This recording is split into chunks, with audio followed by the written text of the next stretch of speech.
Hello students, कैसे हैं आप सभी। आई होप आप सभी काफ़ी अच्छे होंगे एंड बहुत अच्छे तरीके से जो है आपके एग्ज़ाम्स की तैयारी चले होगी। तो आज हम आपके लिए केमिस्ट्री के टॉप 50 एमसीक्यू एक जर्नल साइंस से जो है आपके पास लेकर आए हैं, जो कि एक काफ़ी इंपॉर्टेंट क्वेश्चंस हैं और आप देखोगे बहुत से एग्ज़ाम्स में डायरेक्टली ये क्वेश्चन जो है आपको एग्ज़ाम्स में पूछे जाते हैं। और एक मेगा सीरीज़ जो है हमारी शुरू हो रही है। हर एक संडे को एक कोई भी जो सब्जेक्ट है हमारा, जो कि आपके एग्ज़ाम के पॉइंट ऑफ व्यू से बहुत ज़्यादा ज़रूरी है, उसके ऊपर हम टारगेट करेंगे। तो इस संडे जो हमारे पास अभी नेक्स्ट संडे जो आने वाला है, उसके सुबह के 9 बजे जो है एक इम्पॉर्टेंट सेशन जो आपके पास होगा, जो हमारे पास होगा साइकोलॉजी का कंप्लीट सिलेबस जो हम इसमें स्टडी करेंगे।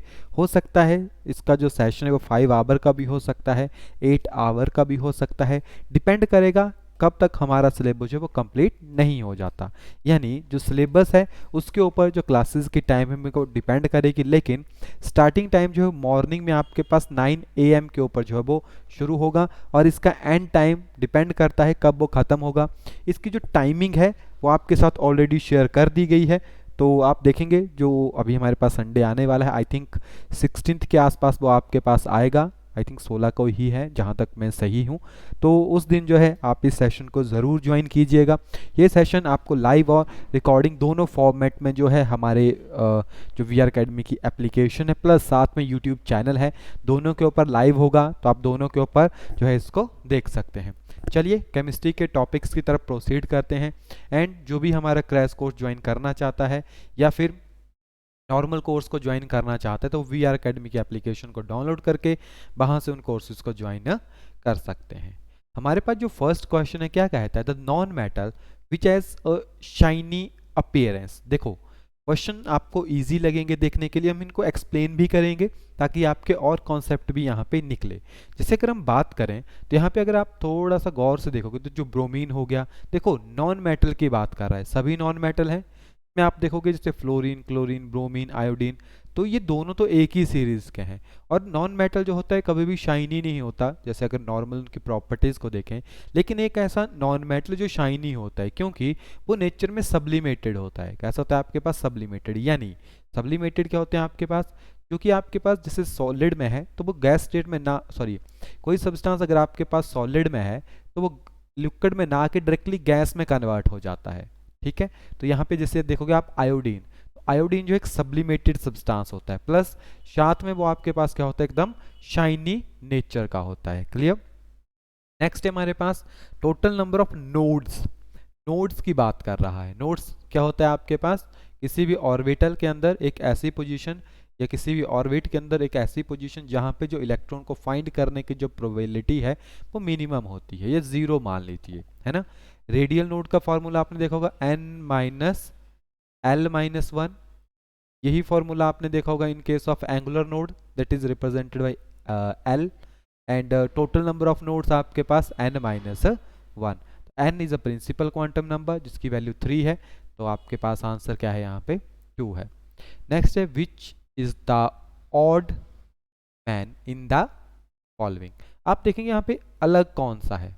ठीक है, जैसे वाटर हो गया, केन सुगर हो गया, कॉमन सॉल्ट हो गया। तो बेसिकली देखो जो ब्रास है वो एक अलॉय की फॉर्म में होता है। ठीक है, तो आपके पास क्या है यहाँ पे ऑड वन है। क्लियर। नेक्स्ट है हमारे पास, और देखो ना जैसे नमक हो गया, नमक भी काफ़ी पुराना है लेकिन जो ब्रास है बहुत पहले के टाइम से भी है। ठीक है, तो ऑड वन, थोड़ा सा यहाँ पे ऑड मैन आ गया है। ठीक है, थोड़ा सा इसको करेक्ट कर लीजिएगा। नेक्स्ट है हमारे पास which one of the following is called the king of chemical. Easy question है। सल्फ्यूरिक एसिड H2SO4 को क्या कहते हैं हमारे पास, is the king of chemical. Next है हमारे पास the modern system of symbol was या वॉज इवॉल्व बाय। जो मॉडर्न सिस्टम है आपके पास सिंबल्स का, वो किसके द्वारा डेवलप या इवॉल्व किया गया है। राइट आंसर क्या है आपके पास, ऑप्शन नंबर डी। ठीक है, वर्जिलस जो थे उनके द्वारा इसको डेवलप किया गया था। The neutron was discover by, जो आपके पास न्यूट्रॉन है, तो इजी क्वेश्चन है। जो चैडविक थे उनके द्वारा न्यूट्रॉन को क्या किया गया था, डिस्कवर किया था। मैडम क्यूरी एंड जो हेनरी बेक्वेल थे, both are related to radio activity. A mixture of ethyl alcohol and water can be separated by, जो आपके पास मिक्सचर होता है इथाइल अल्कोहल का। देखो अल्कोहल भी बेसिकली हाइड्रोजन बॉन्डिंग रखता है ना, तो वाटर क्या है वो स्ट्रांगली अटैच हो जाता है, तो इसको आप with the help of fractional distillation जो है वो सेपरेट करते हैं।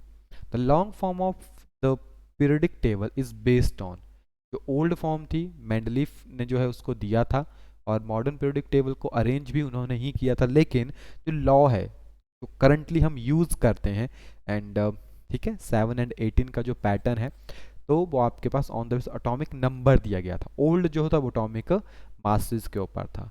The term neutron sorry nucleons applies, nucleon होते हैं सेंटर में, ठीक है, जो सेंटर में पार्टिकल होते हैं वो न्यूक्लियन होते हैं, और सेंटर में आपके पास एक तो प्रोटॉन होता है, साथ में आपके पास न्यूट्रॉन होता है। ओके, और टोटल वेट भी यहीं से बनता है, जो टोटल मास होता है वो यही होता है आपके पास। क्लियर, ये फॉर्मूला ही बन गया आपके पास, P plus N is equal to M, यहाँ से कोई भी वैल्यू आप निकाल सकते हो। आइसोटोप डिफर इन, जैसे आप लिखते हो H11, H12, H13, देखो जो अटोमिक, अगर आप बेसिकली मास की बात करोगे तो वो भी आपके पास वेरी कर रहे हैं, है ना, जैसे 1 2 3, तो मास अभी देखा आपने प्रोटॉन प्लस न्यूट्रॉन के साथ बन रहा है ना, तो नीचे तो नंबर ऑफ न्यूट्रॉन, क्योंकि जो आप एटॉमिक नंबर लिखते हो वो तो ऑन द बेसिस ऑफ क्या लिखते हो, जो आपके पास पॉजिटिव चार्ज स्पीसीज हैं यानी न्यूट्रॉन है, उसी के बेसिस के ऊपर आप उसको सेट करते हो। ठीक है, तो मास तो बेसिकली क्या होगा, ऑटोमेटिकली इंक्रीज कर जाएगा, तो यहाँ पे देखोगे नंबर ऑफ न्यूट्रॉन है वो सब में डिफरेंट है, कि न्यूट्रॉन का भी कोई ना कोई मास आपके पास ज़रूर होता है, तो उसके बेसिस के ऊपर यहाँ पे आप वैल्यूज़ को फाइंड आउट करते हैं। रेडियम बाज आइसोलेटेड फ्रॉम, जो रेडियम है तो कहाँ से आइसोलेट किया गया था, तो मैंने अभी करंटली अभी स्टूडेंट्स को पढ़ाया भी था, जो पिच ब्लेंडर होता है आपके पास, उसका एक ओर होता है, वहाँ से उसको निकाला जाता है।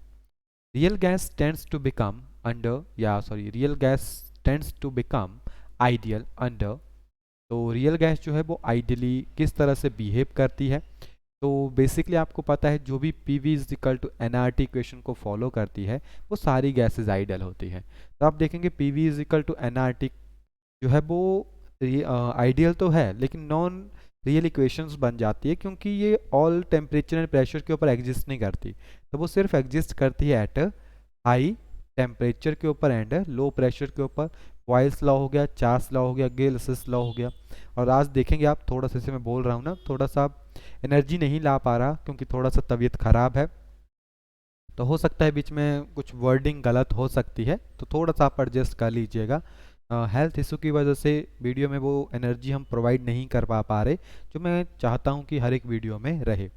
नेक्स्ट हमारे पास द कंबाइंड गैस लॉ, जो मैंने अभी बताया P V is equal to N R T, तो ये तो आइडियल गैस इक्वेशन है आपके पास, जैसे बॉयस लॉ हो गया, P directly proportional to T, ठीक है, आप जैसे सभी लॉ के pressure is directly proportional to volume, ठीक है, वॉल्यूम बढ़ेगा तो प्रेशर कम हो जाता है, ये उल्टा लिख दिया मैंने यहाँ पे, ठीक है, टेम्परेचर कम होगा, ये उल्टा लिख दिया यहाँ पे, ठीक है, इसे आप देखते हो स्टार्टिंग में that is P is volume के साथ वेरी करेगा, ठीक है, एंड यहीं से आप, अब मैं इसको 1 मान लूँ, इसको 1 कांस्टेंट आएगा, तो P1 V1 is equal to P2 V2, ठीक है, और टेम्परेचर के साथ देखते हैं आप तो इन्वर्सली प्रोपोर्शनल होता है, सॉरी डायरेक्टली, जैसे अगर वॉल्यूम बढ़ाएंगे तो जो प्रेशर है वो ऑटोमेटिकली रिड्यूस हो जाता है, ठीक है, तो अगर मैं इसको टेम्परेचर के साथ वेरी करूँ देन टेम्परेचर बढ़ेगा वॉल्यूम बढ़ जाएगा, है ना, तो ये इन्वर्सली में आ जाते हैं, तो नीचे आपके पास होगा इस तरह से T1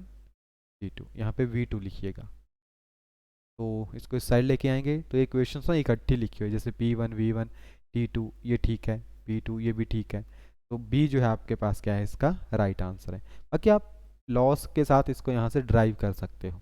नेक्स्ट है आपके पास, तो n की वैल्यू पूछी गई है एवोगैड्रो नंबर की, यानी 6.022 इंटू 10⁻23। क्लियर। नेक्स्ट है हमारे पास एडिशन ऑफ ए न्यूट्रॉन। अब देखो मैंने अभी कहा था आपको जो मास आप लिखते हो वो कैसे लिखते हो, सम ऑफ प्रोटॉन प्लस न्यूट्रॉन, ऐसे ही लिखते हैं ना, तो क्या कह रहा है, जब आप न्यूट्रॉन को ऐड करोगे किसी भी न्यूक्लियस में तो ये बढ़ेगा, जब ये बढ़ेगा तो मास ऑटोमेटिकली बढ़ जाएगा, है ना, तो increase the atomic mass of the atom, ठीक है, ये जो है आपके पास क्या है, इसका राइट आंसर है। नेक्स्ट है हमारे पास which one of the following is halogen. देखो रेडॉन देखोगे आप तो नहीं है। एस्टेटाइटिन की बात करेंगे, हाँ जी ये है आपके पास। सीजियम की बात करेंगे, रुथेनियम की बात करेंगे, तो इनमें से कोई भी नहीं है, ठीक है। तो एस्टेटाइटिन क्या है आपके पास, एक हैलोजन है।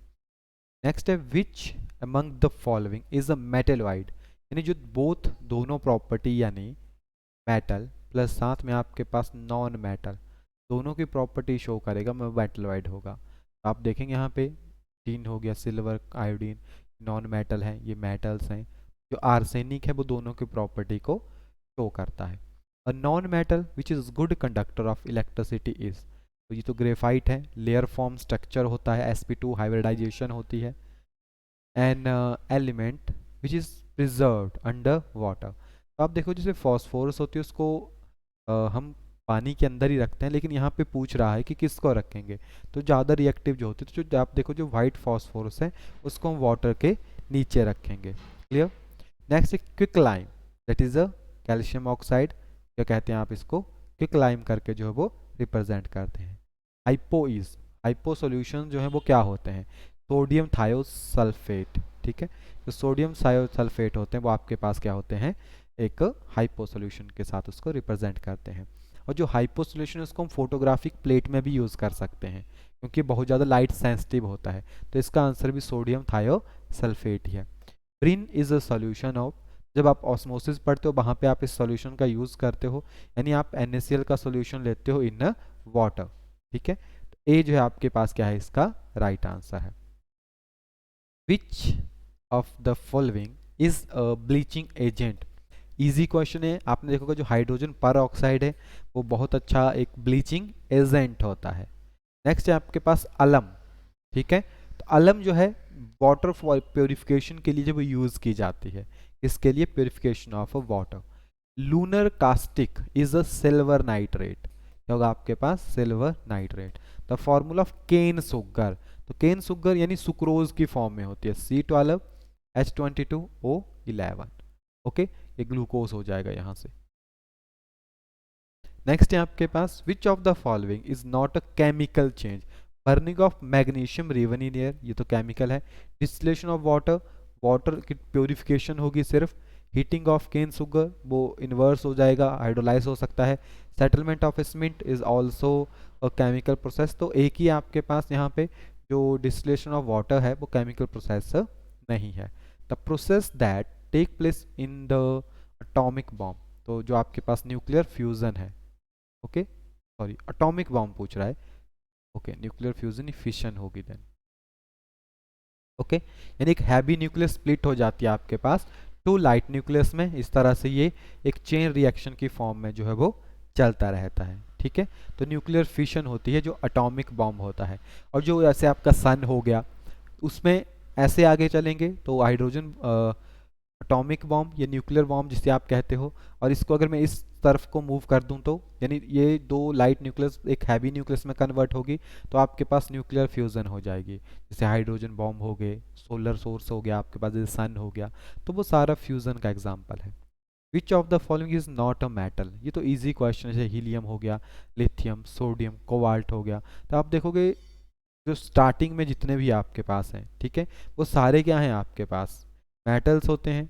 तो जैसे कोबाल्ट है, सोडियम है, लिथियम है, ये क्या है आपके पास, सारे के सारे मेटल्स हैं। क्लियर। लेकिन हीलियम क्या है, गैस है आपके पास। Sodium carbon dioxide, sorry solid carbon dioxide, ठीक है, सॉलिड CO2, सॉलिड CO2 है, उसका यूज़ किस में होता है, तो आप देखोगे एज ए रेफ्रिजरेंट में, ठीक है। A burning substance which contain to burn in a jar of carbon dioxide is, क्या कहता है, a burning substance which continue to burn in a jar of carbon, कारण क्या है, एक ऐसा सब्सटेंस जिसको आप किसी जार में डाल रहे हो, ठीक है, उसमें कार्बन डाइऑक्साइड है, फिर भी वो क्या कर रहा है आपके पास, बर्न हो रहा है कॉन्टिन्यूस वे में, ठीक है। तो इसका जो राइट आंसर है आपके पास वो है मैग्नीशियम, ठीक है, मैग्नीशियम बर्न होगा। नेक्स्ट है हमारे पास the first organic compound prepare in the laboratory was, तो यूरिया जो है आपके पास बना था, ठीक है। नेक्स्ट है हमारे पास मार्बल, तो मार्बल होती है कैल्शियम कार्बोनेट। नेक्स्ट पूछ रहे हैं आपसे compound containing only carbon and hydrogen, उसे हम कहते हैं हाइड्रोकार्बन्स। क्या कहते हैं उसको? Hydrocarbons. The form of carbon use in the decolourising sugar solution. देखो कलर्स को रिमूव करना है तो सरफेस एरिया चाहिए, तो जो एनिमल चारकोल है उसका आप वहाँ पे यूज़ करते हो। Artificial diamond was produced by, तो मोइजन जो थे इन्होंने आपके पास आर्टिफिशियल डायमंड जो है वो प्रोड्यूस किया था। नेक्स्ट है हमारे पास मार्शल गैस, जो आपके पास मीथेन है उसको क्या कहते हैं? Marshal gas. The oldest known organic compound, तो ये तो वही हो गया आपके पास, ठीक है। जो होलर थे इन्होंने इसको जो है वो डिस्कवर किया था, ये बनाया था, क्योंकि पहले क्या माना जाता था कि जो ऑर्गेनिक कंपाउंड उनको लेबोरेटरीज में नहीं बनाया जा सकता, वो नेचर में ही मिलते हैं। आफ्टर दिस वो लेबोरेटरी में भी बना दिया गया। Vinegar is the trend name of acidic acid, ठीक है। 10% एसिडिक एसिड सॉल्यूशन होता है इन एक्वस सॉल्यूशन में, ठीक है। तो साइंटिफिक ये तो अभी हमने करवा दिया आपको, जो होलर थे उन्होंने आपके पास जो इसको किया था।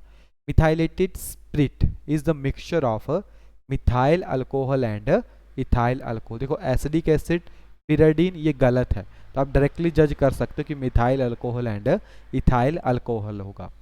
विच of the following is use as a food preservative, तो आप सिरका यूज करते हो, है ना, वॉशिंग सोडा थोड़ी डालोगे, सिरका डालते हो, तो विनेगर जो होता है उसका यूज करते हैं।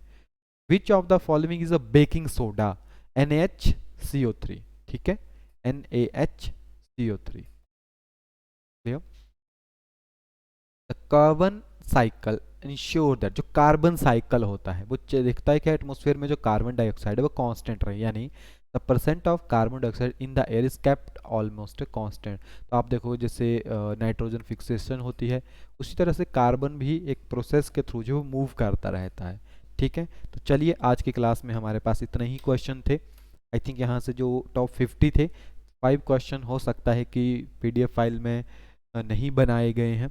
चलो 45 क्वेश्चन भी काफ़ी इंपॉर्टेंट हैं, एंड कोई गलती फलती हुई हो तो उसके लिए हम क्षमा चाहते हैं, क्योंकि आज थोड़ा सा तबीयत हमारी सही नहीं है, जिसके चलते जो है थोड़ा मैं आपको अच्छे से इन चीज़ों को रिप्रेजेंट नहीं कर पाया, ठीक है। लेकिन फिर भी अपनी तरफ से हमने कोशिश की, और आई होप ये क्वेश्चन आपको काफ़ी हेल्प करेंगे। मिलेंगे हम नेक्स्ट क्लास में, तब तक के लिए मिलते हैं। ओके, ऑल द बेस्ट, अच्छे से अपनी प्रिपरेशन कीजिए और थैंक यू।